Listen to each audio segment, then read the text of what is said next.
high abuse potential, but they do have medical uses. Some of the opiates, some of the short-acting barbs, morphine, amphetamines, things like this. In Schedule 1, there's no acceptable medical use for it. Nobody, unless you're doing research that's authorized by the government, prescribes these. So we're in the 2 through 5 zone, okay? These are the worst of the worst. These are really high abuse potential, but they have medical uses. Morphine, fentanyl, things like this.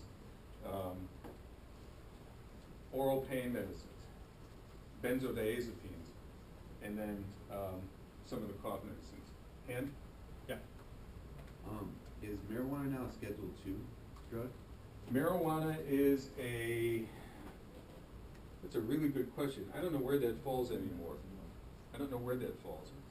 Because I know a lot of things, it's been changing. It's changing a lot, and I don't know where it falls on the federal scheduling versus the local legislation that's allowing it to be used for medicinal purposes. Things have changed a lot since I updated this slide. Things are moving quickly. I don't know. I'll have to find that out. Other questions? Yeah.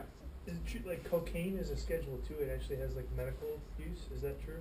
Yeah, it does have medical use, and we use it, for example, although there are many other things that we can use it instead, that we can use instead of, but for example, cocaine is a very powerful vasoconstrictor.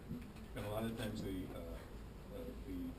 head and neck physicians, the ear, nose, and throat people will use cocaine in an aerosolized form to control hemorrhage in the area of sinus and nasal surgery and things like that. Anything else? I had the same question. Okay. So now we see where these medicines derive from and how vast the availability of them has become.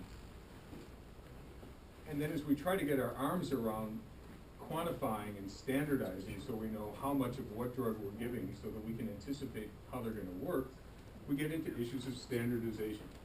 Is this drug what you say it is, and how pure does it have to be in order for me to label it as what you're calling it, okay? So they need to have the amount of medication in it per dose listed, okay? So the U.S. Pharmacopoeia labeling of these things for the federal government, look, if you're saying that this is Valium, okay, then for us to recognize that it's Valium, then it has to have between 95 and 105% purity of that drug in it, okay? There may be a little bit of give here and there, but by and large, it better be what you say it is, and it's got to have that amount in it, okay? Then we have all the generic drugs, okay? So these are not the trade name drugs, these are the generic drugs. A generic drug has to have the same active ingredient. It can have other colors or other sorts of things, but it's got to have the same active ingredient as the original formulation. If I call it Motrin and you call it Advil and you call it ibuprofen, CVS ibuprofen, Walgreens ibuprofen, Kroger's ibuprofen, anybody else's ibuprofen, the active ingredient better be ibuprofen, okay? But the Food and Drug Administration says it's got to be, it has to have between 80 and 125% active ingredient in there. Wow, that's a huge spread. That means if I buy a 200 milligram Advil pill, it's going to have 200 milligrams of ibuprofen. But if I buy a 200 milligram knockoff of ibuprofen, you're telling me that the FDA says it's got to be between 80 and 125% ibuprofen? Why would I do that? That means I don't know how much drug I'm taking half the time. That seems pretty scary. So generics may differ from the trade name bioavailability by as much as 25% almost in either direction. So the FDA studied over 2,000 generic drugs. They just pulled them right off and looked at them. The average difference in absorption into the body, which is what matters, the active ingredients of bioavailability to someone who's taking the pill, between the generic and the brand name was 3.5%. So even though this range is this big, the actual amount of it, if you do blood sampling of after somebody takes a generic, of 2,000 different generic preparations, the average difference is 3.5% from the bioavailability of the trade name. That's comparable to differences between two different batches of Advil made by Advil, or Motrin made by Motrin. Okay, so it's just it's within the range of a manufacturing variability. So that's important to know. Now, how do we study drugs and treatments anyway? Because there's new drugs being developed all the time. And we have to figure out, you know, is this one safe to take? Does it do what it says it's going to do? How much are you supposed to take of it? How do we standardize the treatment for it? And I want to go into a famous or infamous research ethics endeavor that this country did to show you why we need to study drugs and why we need to have an ethical way to look at how we're testing them. Because otherwise, terrible things can happen. Have you ever heard of the Tuskegee experiments at all? Okay, so some of you have, some of you have not. This went on in Tuskegee, Alabama between 1932 and 72. So for a 40-year period of time, the United States Public Health Service, the U.S. Health Department, studied the natural history of syphilis in poor rural black men. And this is what they did. They took 399, almost 400 guys who had previously contracted syphilis before this study ever began. So we got 400 guys that are syphilis positive. And then we took another 200 people who did not have the disease at all. And for participating in the study, these men were given free medical care, free food, and free burial insurance. They were never told that they had syphilis, these 399 guys, nor were they ever treated for it. They just wanted to watch the disease unfold in a group of people who had it and compare that to a group of people who didn't have it. Now, we are always looking at controlled trials. What happens if you take this drug for your infection versus this drug for your infection? Okay, but if I know I have a drug that treats this infection, and you may die from it, or be permanently brain damaged from it, or have cardiac lesions from it, and be disabled from it, I'm not going to say, what happens if I treat you with the known drug versus if I don't treat you at all, so that I can watch and see what's going to happen to you next? Okay, and that's essentially what happened in this experiment. These guys thought they were getting free health care from the United States government. Now remember, this was between 1932 and 1972. Fleming discovered penicillin in the late 20s. It was being mass-produced and used against war wounds, burns, and militarily acquired syphilis by the end of the, by the end of the Second World War in the 40s. These guys thought they were being treated for bad blood. That was the term. Researchers knowingly failed to treat people appropriately after the penicillin had already been validated as a therapy for this condition. In May 16th, 1997, Bill Clinton was president, and he issued this apology. The people who ran the study at Tuskegee diminished the stature of man by abandoning the most basic ethical precepts. They forgot their pledge to heal and repair. They had the power to heal the survivors and all the others, and they did not. And this is in a Journal of Healthcare for the Poor, published in 2006, and called this arguably the most infamous biomedical research study in our history. So, how do we protect the public against this sort of behavior when we're trying to determine whether we should use a drug for something or not use a drug for something, or whether drug B is better than drug A? We do this stuff all the time. We have to figure out some way to do this in a thoughtful, scientifically robust, but ethical fashion. So the FDA, which was our regulatory agency created in 1906, which was 26 years before the Tuskegee experiment even started, okay, deals with issues of safety and efficacy of drugs prior to marketing. Penicillin was already out there. This was prior to marketing.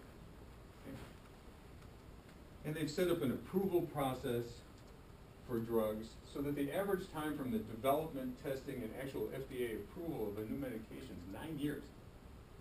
That seems like a really long time to wait to establish whether a drug is safe to be used and everything else.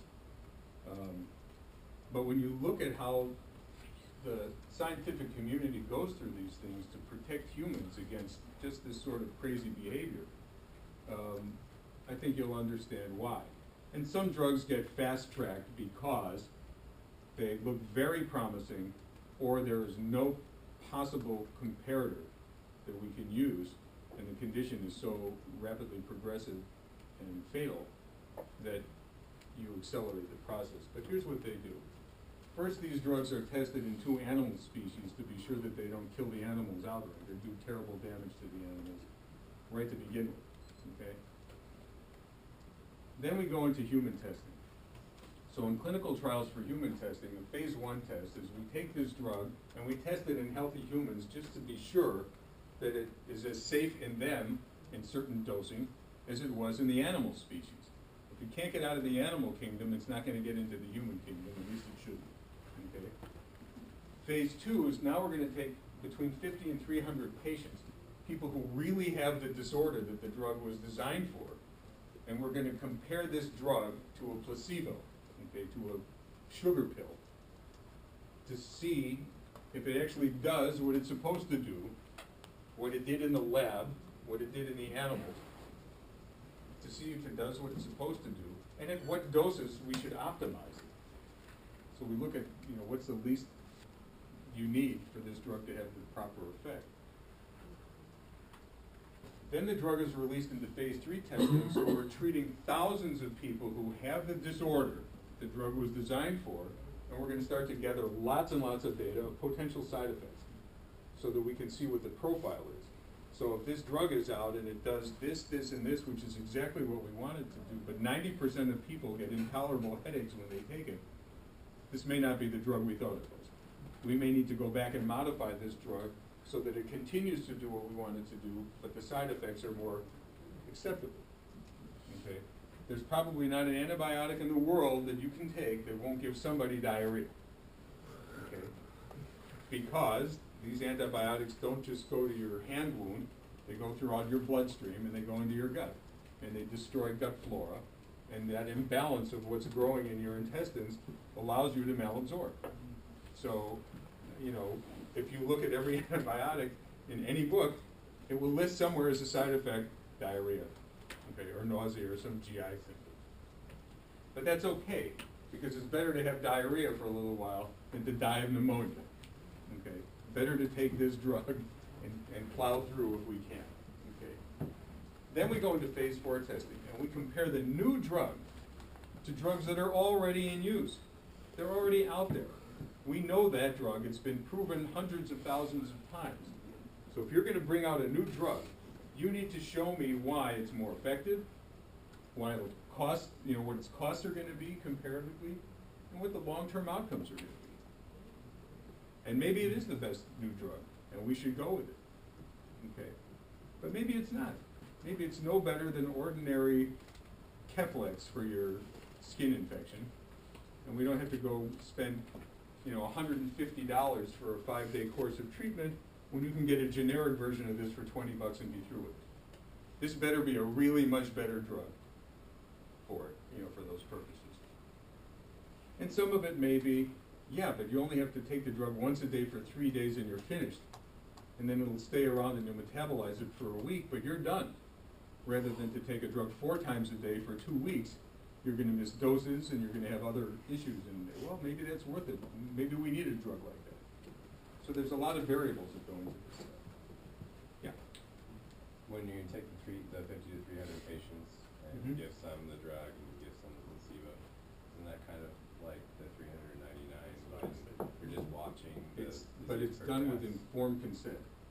It's different. I'm not deceiving you by saying, hi, we're going to feed you and bury you when you croak, and I have a cure for you, and I'm not going to use this.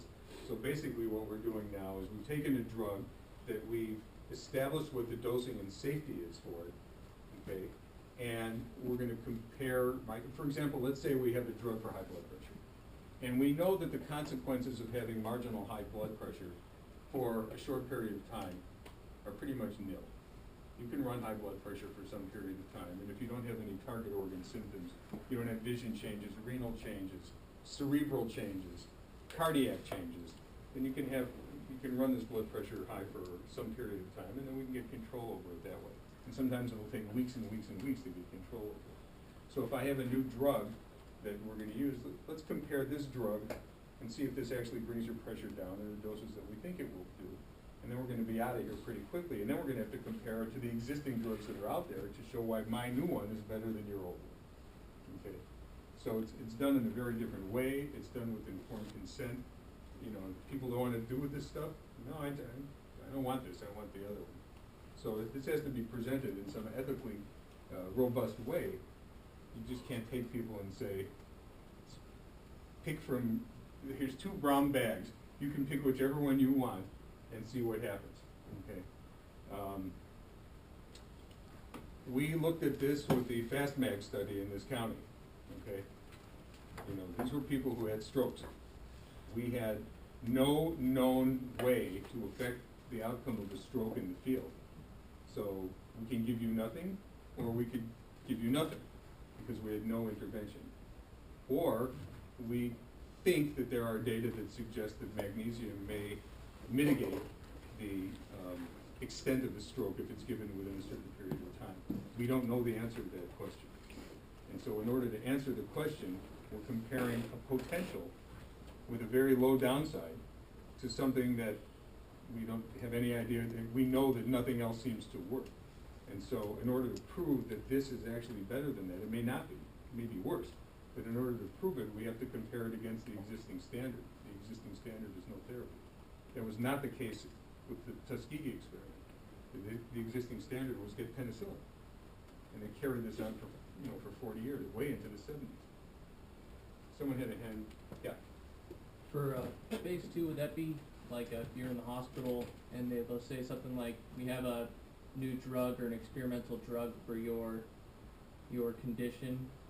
Would that land under phase 2? Yeah, and sometimes it's that way, like with cancer chemotherapy, for example, and some of these things are done actually in treatment centers, where you bring the patient in, they get an IV infusion of a drug, versus a no other option possibility, so that you're actually measuring this. But there's a long institutional review board, panel approved, informed consent that has to be given. And the institutional review boards, I'm with you in a second, the IRBs are composed of lay people, scientists, and attorneys. So that in order for somebody to conduct any of this kind of stuff, it has to be institutional review board approved for the institution that's doing it, that's doing the looking. And public's interests are represented not by the scientific community, but by the legal community and by lay people, so that that is done. Yeah.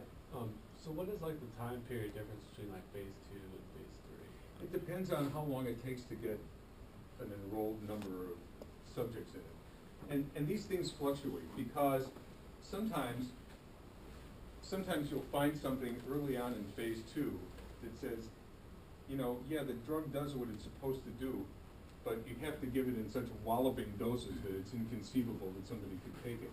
Or yes, it does what it's supposed to do, but 100% of the people who take it wind up with a horrible allergic reaction and skin rash that we didn't pick off early on over here, because these people didn't have the condition I'm treating it for. And there's something about these people who do, that there's a bad side effect, and so we end the study early. You may find, on the other hand, that the differentiation between how this drug works and how nothing works is so subtle that I have to extend the study to enroll more people to figure out that I've got enough people in here to say, it's really worth it to actually introduce this drug into the physician armamentarium versus not. And the third option is, wow, this drug worked incredibly well, the side effects were almost non-existent, and we're going to fast track this drug and get right into phase 3 really quickly, so that we can get this medication out there earlier. So a lot of this, this can go on for years. It may go on for, a much shorter period of time. And I guess what I was thinking is like with the other experiment, the Tuskegee experiment, Mhm. like what if they're seeing in phase 2 that it's helping people with, whereas the placebo, like it's actually helping people, would they be like obligated to End the help study early? end this- well, and give the people that they're giving the placebo the drugs type of deal? They should. They should. Ethically, they should end that study early and say, whether it's that study or any other study, and say, wow, the side effects are nil. The effectiveness of this drug is so terrific, we're gonna end this study early, and we're treating everybody who's got this condition. Because why would we not? Yeah. You know? Yeah. So the FastMag field study, would that be considered phase 3 clinical trial? Where it gets to the thousands of patients? They still ask them. You still have to ask. You still have to ask patients if you want to use it. Patients, this was probably it's probably a phase 4 study, because basically it was comparing it to others that were already there, except there wasn't anything that was already there. You know, so I mean, this was an end study. I would love to see the results of this study. They did not end it early, okay? They had to go and get their full complement of patients. So if they ended it early, it's either because it was making a huge difference in the field right away, as these people are improving by the time they get to the hospital, or their size of their stroke is diminished on an MRI compared to those who weren't getting it. Or they were having intracranial hemorrhages left and right, and we have to end this because it's a dangerous drug. So my hunch is, if it makes a difference, it's not going to be a walloping difference. But I don't know. I mean, there should be crunching numbers on this, and we should know this pretty soon. Yep. I actually just got an email yesterday about this, but the American Cancer Society is looking for volunteers, 500 people in the Inland Empire to do a cancer study over 30 years, just to see environmental effects. Is that not the same as clinical trials? Is not testing a drug? I don't think they're testing a drug. I think they're trying to enroll people who may live in an environment that may have some environmental elements that they're going to try to look and see. We want to enroll you for a longitudinal look at this population to see what happens, because there's smog here. There's, you know, the water wells are not as easily purified as others. Something about this is going to want them to look at the incidence of this. You know, they should be enrolling everybody who lives in Japan for a longitudinal study to look at leukemia, thyroid disease, and other cancers, you know, when those nuclear plants blew out after the tsunami. So those are sort of, those are longitudinal studies that evolve from circumstances that are out there, which are very different than, if those people develop thyroid cancer, they're not going to watch to see what happens to them. They're going to treat them and they're going to remove their thyroid glands.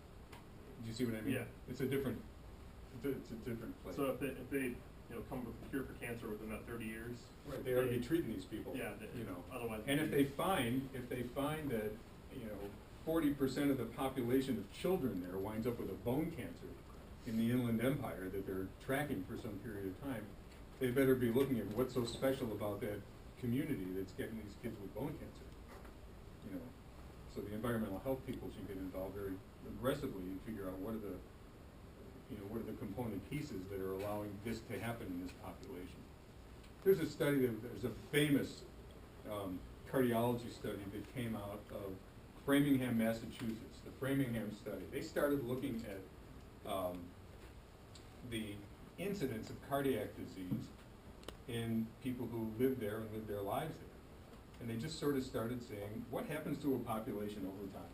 Who gets high blood pressure? Who gets this? Who gets that? It didn't prevent interventions. It just started to track the incidence of these things, and we started to define things like risk factors from that study. Well, gee, we saw more of this in people who don't exercise, who smoke cigarettes, who do this and that, and say, okay, coming out of these large sort of population-based, let's see who's out there, you start drawing these correlations. Are they causative?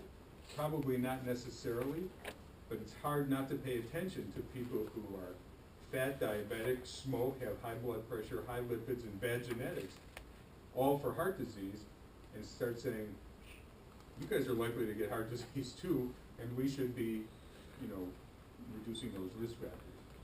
So that's a different kind of a study.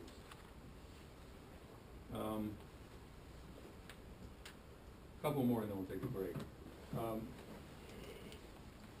We are always looking for new ways for drugs to act. We're looking for how antibiotics act. Do they attack the RNA in the cell? Remember RNA, it takes that message and goes and tells your amino acids which order to build themselves. Or do we go after the cell wall, phospholipid? Phospholipid, 14,000 weeks ago. Right. But that's in the cell membrane. So am I disrupting the germ by disrupting its cell membrane, and so it can't survive? We're looking for cancer treatments. We're looking for things that will attack rapidly dividing cells, okay? Because that's what cancers are. But I don't want to get rapidly dividing cells of a cancer, and I also have rapidly dividing cells in my intestines. And so pretty soon I'm going to have a cancer treatment that's going to go after a tumor that's going to give you horrible GI complications because it can't discriminate between the tumor and healthy tissue. So can I define specific markers on the tumor that I'll go after with my cancer drug and leave the rest of you alone? Think of a beta-2 selective, targeted drug rather than going after all sympathomimetic comers. And this is the other one. We do this now with our neurotransmitters. We just talked about that with Ms. Davis. It's a costly proposition. It runs tens of billions of dollars every year that's spent by researchers and pharmacy companies to make this happen. Okay, so it's not it's a big business. There's a lot to be gained from the next, pardon the expression, blockbuster drug. But if you have one and your company makes it, then you put a lot into this stuff and you want to get a profit out of it. Hence, we have patents. So they want to keep these licensed under patent for as long as they can until that patent runs out and then it becomes open for generic manufacturing. Okay? All right, why don't we take a break and come back at